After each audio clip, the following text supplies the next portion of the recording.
کچھ ہستیاں ایسی ہوتی ہیں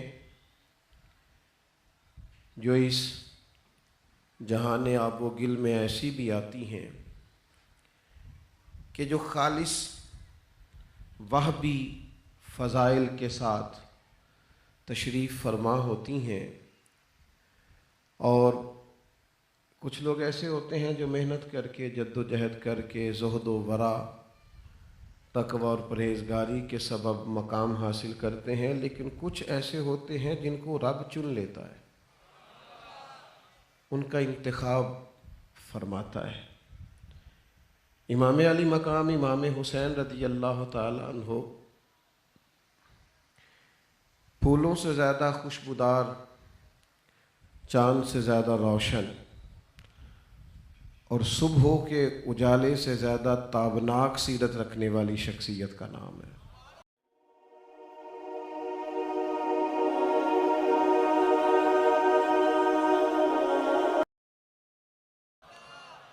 امام حسین رضی اللہ تعالیٰ عنہ کے لیے ایک تو یہ کہ ان کا صبر، ان کی استقامت، ان کا حوصلہ، ان کا حق کے لیے ڈٹ جانا، ان کا باطل کی کمر توڑ دینا، قیامت تک کے ہر باطل کے لیے ان کے نام ہی کا کافی ہو جانا، یہ ساری باتیں اپنی جگہ پر، لیکن کسی محب کے لیے وہ لوگ بھی بڑے قیمتی ہوتے ہیں جو محبوب تک پہنچنے کا ذریعہ ہوتے ہیں۔ وہ رستے بھی بڑے پیارے لگتے ہیں جو محبوب کے گھر کو جاتے ہیں۔ ان گلیوں پر بھی مر مٹنے کو جی چاہتا ہے جن گلیوں سے محبوب کبھی گزرتے ہیں، آتے جاتے ہیں، رکتے ہیں، ٹھہرتے ہیں۔ امام علی مقام سیدنا امام حسین اور امام علی مقام سیدنا امام حسن رضی اللہ تعالیٰ عنہ، یہ وہ دو عظیم ہستیاں ہیں جن کی خوشبو محبوب سونگا کرتے تھے۔ او میرے بھائی سن تو صحیح، ان گلیوں سے محبوب کے دروازہ نور سے جو گزر جائیں ان کی بڑی عظمت ہے، تو جن کو ہر وقت محبوب سینے سے لگائے رکھیں، جن کو کندھوں پر بٹھائے رکھیں، جن کے ناز محبوب اٹھائیں، اور حضور فرمائیں یہ میرے دو پھول ہیں، یہ میرے پھول ہیں دو۔ آپ احادیث کو سنتے ہوں گے، روایات کانوں سے گزرتی ہوں گی، لیکن ذرا دیکھیے تو صحیح، ہم اپنے بزرگوں سے جب کبھی سنتے تھے تو وہ کہتے تھے یہ جو نواسیاں نواسے ہوتے ہیں نا، یہ بیٹیوں سے بھی زیادہ پیارے لگنے لگ جاتے ہیں۔ یعنی ہمارے عرف میں اپنی بات کرتے ہیں، ہم اپنی بات کرتے ہیں، جب لوگوں کو کبھی تانا دینا ہوتا ہے نا تو وہ کہتے ہیں کہ اینو نا نانکیاں نے خراب کیتا ہے، یہ ساری چھٹیاں وہاں گزارتا ہے، یہ وہیں چلا جاتا ہے، وہیں رہتا ہے، وہاں چونکہ لاڈ دیکھے جاتے ہیں، وہاں چونکہ پیار کیا جاتا ہے، وہاں چونکہ نانا ابو نانی اماں ہر وقت، وہ مجھے اندازہ ہو رہا ہے کہ آپ وہاں پہنچ گئے جہاں میں پہنچا ہوا ہوں۔ یعنی ننہال کا علاقہ ویسے ہی اچھا لگتا تھا، یعنی آنکھیں بھی باندھ دی جائیں تو بندہ وہاں پہنچ جاتا تھا جہاں نانی اماں رہتی ہیں۔ وہ ایک قلبی کیفیات انسان کی ایسی ہوتی ہیں، یہ تو میری اور آپ کی بات ہے بلا مثال و بلا تشبیہ۔ حضرت عمر نے جناب عبداللہ ابن عمر سے کہا تھا، پتر حسنین تو وہ ہیں جن کی نانی کا نام ختیجۃ الکبریٰ ہے اور نانا کا نام محمد مصطفیٰ ہے۔ کیسے کوئی مثال پیدا کرے گا؟ اور پھر رسول اللہ صلی اللہ تعالیٰ علیہ وسلم کا تو انداز سب کے لیے رحمت والا، کرم والا، عطا والا، نگاہ کرم والا، سب کے لیے، اور ان دونوں کو محبوب نے فرمایا یہ میرے دو پھول ہیں، اور فرمایا یہ دونوں میرے بیٹے ہیں کیونکہ میری بیٹی کے بیٹے ہیں۔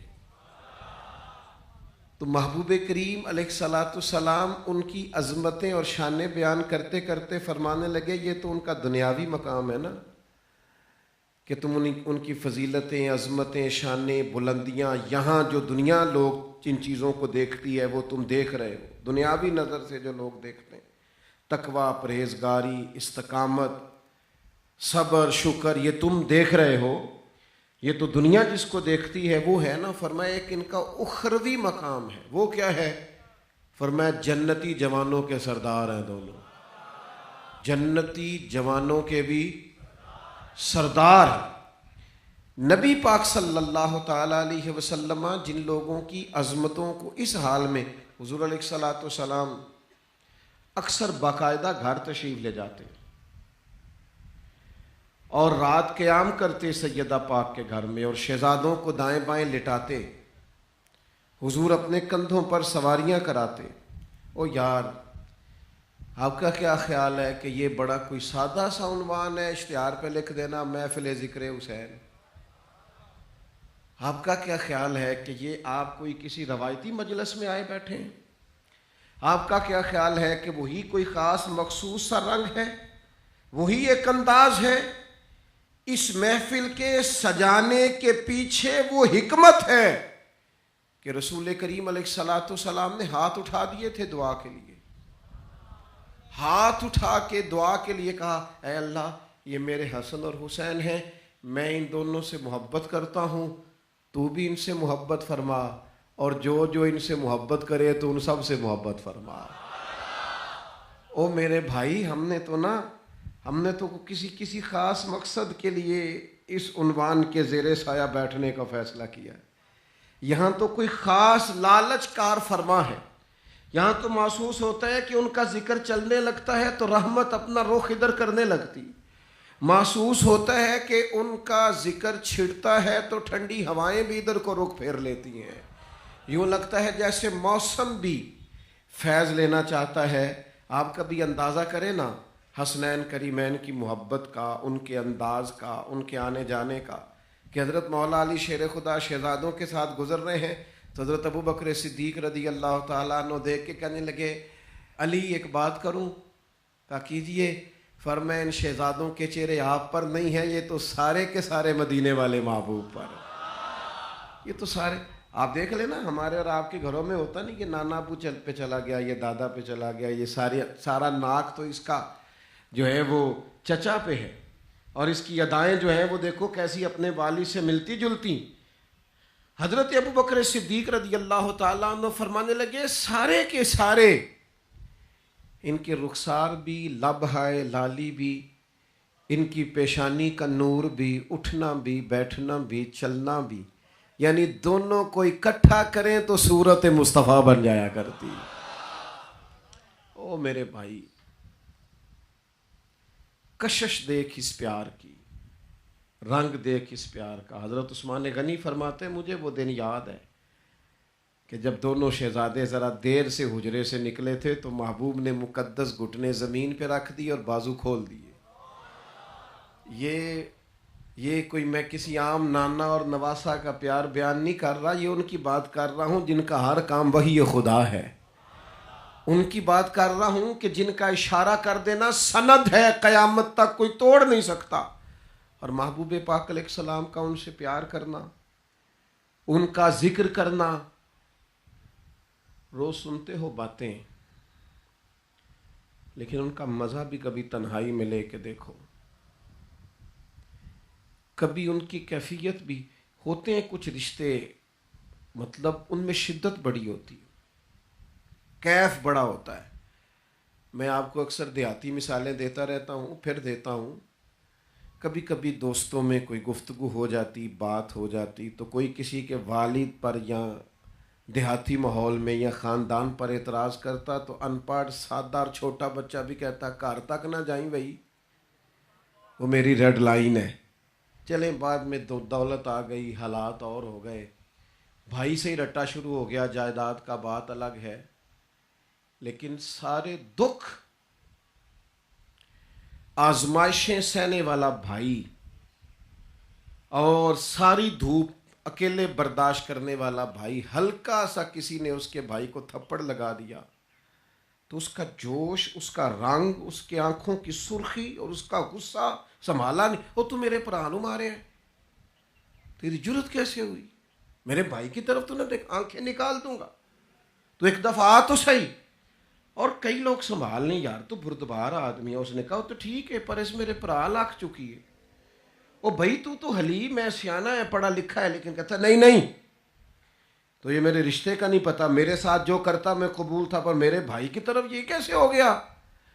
رشتوں میں حساسیت ہوتی ہے، وہ حساسیت درد پیدا کرتی ہے، وہ حساسیت جذبہ پیدا کرتی، وہ حساسیت جلال پیدا کرتی، وہ حساسیت، وہ جو باپ اپنے بیٹے کو 2 تھپڑ مار کے ساتھ والے کمرے میں جا کے رو پڑتا ہے نا،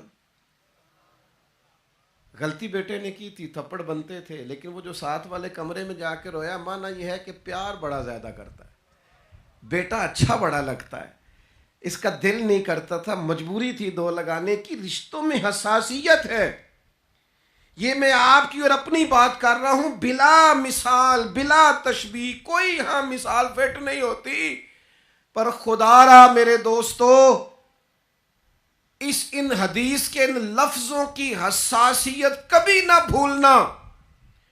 جتنے مرضی لوگ دنیا میں آئیں، کلام کریں، گفتگو کریں گے، تقریر کریں گے، واعظ کریں گے، نصیحت کریں گے، لیکن رسول کائنات محبوب کریم علیہ السلام کا یہ فرمان قیامت تک اپنی جگہ پر حساسیت سے قائم رہے گا۔ میرے رسول نے فرمایا، حسین منی وانا من الحسین۔ تم ان جملوں کی کتنی کو تشریح کرو گے، تم نہیں کر سکتے۔ اس فکرے پر تم کتنا کو کلام کرو گے، کر نہیں سکتے۔ کہاں کھولو گے، کہاں رکو گے، کہاں آگے بڑھو گے؟ کہا حسین منی۔ اسے سائیڈ پہ سمجھنا ہی نہ، بیگانہ سمجھنا ہی نہ، حسین تو مجھ سے ہے، وانا من الحسین، اور میں، او میرے بھائی، اتنی حساسیت، یہ مجھ سے ہے اور میں۔ بول پڑے نا فاضل بریلوی، کہنے لگے کیا بات رضا اس چمنستان کرم کی، یہ زہرا ہے کلی جس میں حسن اور حسین پھول۔ میرے عزیز فرمایا یہ دونوں، یہ میرے پھول ہیں۔ خاص قسم کی اپنے دل میں جگہ بنانا حسنین کریمین کے لیے۔ تمہارے چہرے کا رنگ بدل جائے جب ان کا نام آئے، جب میرے رسول پاک کی شہزادی کا نام آئے تو تمہاری آنکھیں حیا سے جھک جائیں، جب حضور کے شہزادگان کا تذکر آئے حسنین کریمین پہ تو تمہارا وجود خود بخود سمٹنا شروع ہو جائے، تمہاری آنکھیں خود بخود درد کے ساتھ اپنی کیفیات بدلتی ہوئی دکھائی دیں۔ اسے تقریروں کا موضوع نہ سمجھنا، جلسوں کا عنوان نہ سمجھنا، شعراء کا ادب نہ سمجھنا، یہ اچھے ادیب کا اچھا لکھاری ہونا اور اچھے خطیب کی خطابت نہ سمجھنا۔ حسنین کا پیار ایمان ہے، حسنین کی محبت دین ہے۔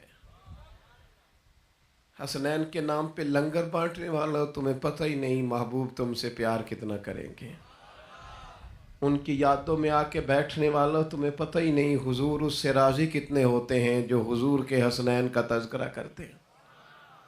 ہم اپنے اسلاف کو جب دیکھتے ہیں، اپنے اکابرین کو جب دیکھتے ہیں تو وارفتگی والا پیار، یعنی ان کی قلبی کیفیات جڑی ہوئی ان حضرات کے ساتھ، تو محفل ذکر حسین کا جو سب سے اہم عنوان ہے وہ یہ ہے کہ ہم نے کوئی خاص قسم کی اپنے دلوں میں گنجائش دینی ہے رسول پاک کی اولاد کو۔ اور ایک اور بات بھی اس تذکرے میں عرض کر دوں، ہمیں حضور کی اولاد کا جتنا بھی احترام سکھایا ہے نا، محبوب کے صحابہ نے سکھایا ہے، آیا وہاں سے ہے۔ امیر المومنین فی الحدیث حضرت ابو ہریرہ، امام حسین کے پیروں میں مٹی لگ گئی تو حضرت ابو ہریرہ نے پگڑی کھول کے پیر صاف کرنے شروع کر دی۔ انہوں نے کہا کہ آپ بزرگ ہیں اور میں نوجوان ہوں اور آپ حضور کے صحابی ہیں، تو یہ کیا منظر ہے؟ فرمایا نہیں، آپ میرے آقا کے نواسے، اصلہ نال جنیکی کریے او نسلاں تاک نہیں پل دے۔ او بھائی، ہم تو وہ لوگ ہیں جو اپنے اساتذہ کے بچوں کا احترام کرتے ہیں، جن گھروں سے نمک کھایا ہے نا، انہوں نے 2 لفظ پڑھنے لکھنے بولنے سکھائے ہیں، دل کرتا ہے ان کی اولاد کا، ان کی پوتوں کا، ان کے، ہم تو اپنے مرشدان گرامی کی اولادیں آئیں تو کوشش کرتے ہیں کہ ذرا تھوڑا سا استقبال کا رنگ بدلے، محسنوں کی اولاد ہے۔ تو جب ہم اپنے محسنوں کی اولاد کا اتنا قدر کرتے ہیں تو جو رسول پاک کی اولاد ہے، جو نبی پاک علیہ السلام کی اولاد ہے، اس لیے ان کو کبھی بھی تقریروں کا عنوان یا خطبوں کا عنوان سمجھ کر نہیں، روایتی محفلیں نہیں، اس میں خاص ذوق ہو، خاص درد ہو، اس کے اندر آپ کی کیفیات کا رنگ تھوڑا انوکھا ہو، آپ کے جذبات محبت تھوڑے انفرادی ہوں، نہیں آپ محسوس کریں کہ آپ کے وجود پر بجلیاں دوڑتی ہیں جب ان پاک باز لوگوں کا نام لیا جاتا ہے، جب ان کے تذکرے کیے جاتے ہیں، جب ان کے لیے کوئی جملہ بولا جاتا ہے، تو میں آپ کی خدمت میں پہلی بات تو یہ عرض کروں گا کہ خاص محبت حسنین کے ساتھ، اور پھر یہ کہ آخر ہم نے ان سے سیکھنا بھی تو ہے نا، آخر ہم نے زندگی کے شب و روز میں انہیں اپنا مقتدا بھی تو مانا ہے نا۔ حضور نے فرمایا 2 چیزیں چھوڑ کے جا رہا ہوں، تھامے رہو گے تو گمراہی قریب نہیں آئے گی، ایک کتاب چھوڑ کے جا رہا ہوں اللہ کی، اور ایک اپنا خاندان چھوڑ کے جا رہا ہوں۔ ایک چیز بڑی مشکل ہے پر بڑی ضروری ہے، بڑی اہم ہے لیکن تھوڑی کٹھن ہے، وہ کیا ہے؟ وہ صبر ہے۔ صبر ایک نہایت مشکل کام ہے۔ خود قرآن نے کہا وَاسْتَعِینُوا بِالصَّبْرِ وَالصَّلَاةِ وَإِنَّهَا لَكَبِیرَةٌ إِلَّا عَلَى الْخَاشِعِینَ۔ صبر اور نماز سے مدد لینا پر ہے یہ مشکل، لیکن جو رب سے ڈرے اس کے لیے مشکل نہیں ہے، مشکل صبر اور نماز، لیکن تمہیں ملے گا کیا اگر تم صبر اور نماز سے مدد لو گے؟ یا ایھا الذین آمنوا استعینوا بالصبر والصلاۃ، اے ایمان والو صبر اور نماز سے مدد مانگو، پتہ ہے نتیجہ کیا نکلے گا؟ تم نے صبر کیا تو ہر عمل کی سزا جزا ہوتی ہے، تم نے اب صبر کیا، بہت بڑا عمل کیا، تو جزا کیا ملے گی؟ ان اللہ مع الصابرین، اللہ فرماتا ہے تم رب کو ان کے ساتھ پاؤ گے جو صبر کرتے ہیں۔ اللہ صبر کرنے والوں کے، صبر کی جزا رب کی معیت ہے، یعنی اعمال پر جنت ملتی ہے، صبر کرنے سے جنت والا رب ملتا ہے۔ میں نے بہت بڑی بات کر دی ہے، اب میں کوئی تشریح نہیں کرنے والا اس کی۔ معیت الہی صابرین کا مقدر ہے، معیت نبی پاک علیہ الصلوۃ والسلام سے پوچھا گیا سب سے زیادہ آزمائشیں کن پہ آتی ہیں؟ فرمایا انبیاء پہ۔ حضور اس کے بعد فرمایا اس کے بعد بقدر دین، جتنا کسی کا دین سخت ہوتا ہے، جتنا کوئی دین زیادہ رکھتا ہے اتنی آزمائش زیادہ۔ حضور علیہ الصلوۃ والسلام نے فرمایا جیسے جیسے کسی شخص کا مرتبہ دین میں، جیسے جیسے کسی کا مقام دین میں، ویسے ویسے اس کی آزمائشیں آ جاتی ہیں، انسان پر آ جاتی ہیں۔ اب سمجھنے کی بات یہ ہے کہ یہ آزمائش کیا ہے؟ حضرت مولا علی شیر خدا رضی اللہ تعالیٰ عنہ فرماتے ہیں یہ جو صبر ہے نا، یہ ایسی سواری ہے جس سواری کو کبھی ٹھوکر نہیں لگتی۔ اس سواری پہ جو لوگ سوار ہو جاتے ہیں ٹھوکر نہیں لگتی، مطلب کیا ہے کہ یہ لوگ سیدھے صراط مستقیم پہ سفر کرتے کرتے اپنے رب کی بارگاہ میں حاضر ہو جاتے ہیں۔ صبر ایک نعمت ہے، صبر ایک دولت ہے، صبر استقامت ہے، صبر خوش تدبیری ہے، صبر اللہ اور اس کے رسول کا مطالبہ ہے۔ صبر کے ساتھ، حوصلے کے ساتھ آگے بڑھنا، جیسے جیسے کوئی دین میں مضبوط، حدیث پاک موجود ہے، تو اب آپ اس حدیث کی روشنی میں دیکھیے نا کہ امام حسین کا صبر کس طرح کا ہوگا، جنہوں نے بچوں کی شہادتیں بھی دیکھی، خدام غلاموں کا شہید ہونا بھی دیکھا، خود بھی راہ خدا میں سارا کچھ پیش کیا، تو حدیث بتاتی ہے پھر اللہ تعالیٰ نے انہیں دین میں کتنا مقام عطا فرمایا ہوگا، کیا پھر ان کے مقامات ہوں گے۔ صبر آپ کو سیکھنا ہے، اور حضور کی اولاد پاک کی زندگی سے، اسوہ نور سے جو چیز سب سے زیادہ ملتی ہے وہ صبر ہے۔ میں آپ کی خدمت میں ایک بات عرض کروں، آزمائشیں جتنی زیادہ سخت آتی جاتی ہیں انسان کو اتنا زیادہ مضبوط کرتی جاتی ہیں۔ میرے والد صاحب ایک مثال دیا کرتے تھے، کہتے تھے کسی نے نہ پتھر سے پوچھا کہ تو گول کیوں ہے؟ اس نے کہا لوگوں نے ٹھوکریں بڑی ماری ہیں، کسی نے ادھر سے ماری کسی نے ادھر سے ماری، تو کھا کھا کے نا تو میں پھر سارے کا سارا گول ہو گیا، سخت ہو گیا، ٹھوکریں جو بڑی لگیں۔ ٹھوکر لگتی ہے تو انسان ہم نا تھوڑی آسودہ زندگی کے قائل ہو گئے، مشکلات کے قائل نہیں۔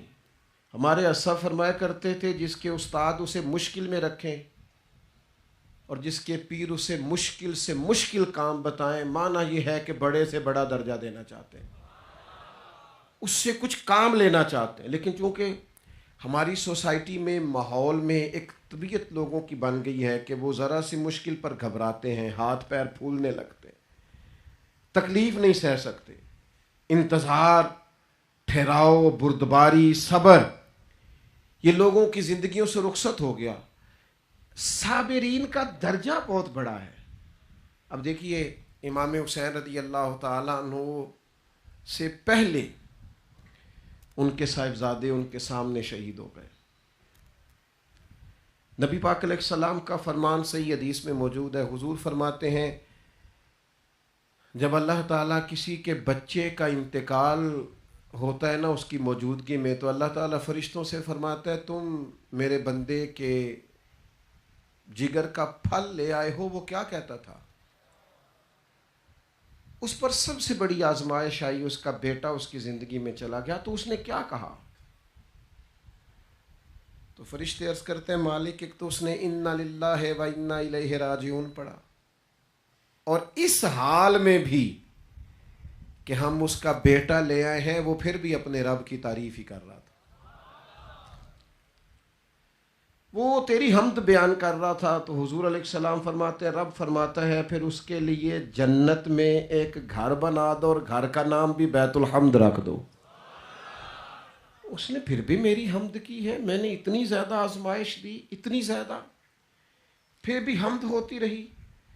میں پھر عرض کروں گا اس حدیث کی روشنی میں بھی ذرا امام حسین کو دیکھیے گا، بیٹا لے آئے ہو تو پھر بھی حمد کرتے تھے، جنت میں گھر بناؤ اور گھر کا نام بیت الحمد رکھو۔ تو امام حسین نے تو سارا گھر دینے کے بعد حمد اس طرح کی کہ ساری سجدے میں رکھ دیا، اللہ کی تعریف اس طرح کی کہ پھر سر جھکا دیا۔ تو پھر ان کا اجر تو محبوب نے پہلے ہی بتا دیا تھا کہ یہ جنتی نہیں صرف یہ تو جنتی جوانوں کے بھی سردار ہیں، یہ سردار ہیں، امامت ہے ان کے پاس جنت کی۔ میرے عزیز، ہم نہ آہستہ آہستہ ٹوٹ رہے ہیں، ذہنی طور پر قوم بکھر رہی ہے۔ کوئی بھی ایک منفی بات آپ سوسائٹی میں چھوڑ دیں وہ بڑی جلدی پروان چڑھنے لگتی ہے۔ ہمارے لہجوں سے، ہمارے لفظوں سے، ہماری ملاقاتوں سے بے صبری چھلکتی ہے۔ ہمارا روزمرہ کا انداز بتاتا ہے کہ جس چیز کی سب سے زیادہ ضرورت ہے وہ حوصلہ، تدبر، صبر، استقامت۔ امام حسین کے بڑے درجات تھے، اور میں کہہ چکا ہوں کہ اللہ کے چنے ہوئے لوگ تھے، لیکن اس کے باوجود اللہ نے ایک نظم بنایا ہے، ایک ترتیب بنائی ہے، ایک اس کی حکمت کا تقاضا ہے کہ رب کے ہر بندے کو آزمائش سے گزرنا ہے، وہاں سے ہو کر اسے اللہ کے حضور حاضر ہونا ہے۔ لیکن عجیب لوگ ہیں نا، سارے ہی درجہ چاہتے ہیں، ہر بندہ عزت چاہتا ہے، ہر شخص بلندی چاہتا ہے، ہر شخص مرتبہ چاہتا ہے، اور امتحان دینے کو تیار ہے۔ حالانکہ نامی کوئی بغیر مشقت نہیں ہوا، 100 بار جب عقیق کٹا تب جا کر نگی ہوا۔ یہ جو بغیر محنت کے آگے جانے والے ہیں نا، یہ ناراض نہ ہو جائیں، یہ خوابوں کی دنیا کے بادشاہ ہیں۔ خواب دیکھنے پہ کوئی پابندی نہیں، صبح و شام دیکھیں، لیکن یہ صرف خواب ہی رہے گا کہ آپ محنت کوئی بھی نہ کریں، اور درجہ میں اللہ کے فضل پر معاذ اللہ کوئی کلام نہیں کر رہا، وہ چاہے جس کو چاہے جب چاہے عطا کرے، لیکن میں اس کا قانون کرم بیان کر رہا ہوں کہ اگر آپ کو سونا بھی اپنی مرضی سے ہے، اٹھنا بھی اپنی مرضی سے ہے، کھانا بھی اپنی مرضی سے ہے، آپ کو ملاقاتیں من چاہیے، زندگی من چاہیے، اور درجات بھی آپ کو چاہیے۔ تو میرے بھائی سونے والے کبھی منزلوں تک نہیں پہنچا کرتے. منزلوں پہ تو وہ پہنچتے ہیں جو صبح سویرے اٹھ کے سفر شروع کرتے ہیں.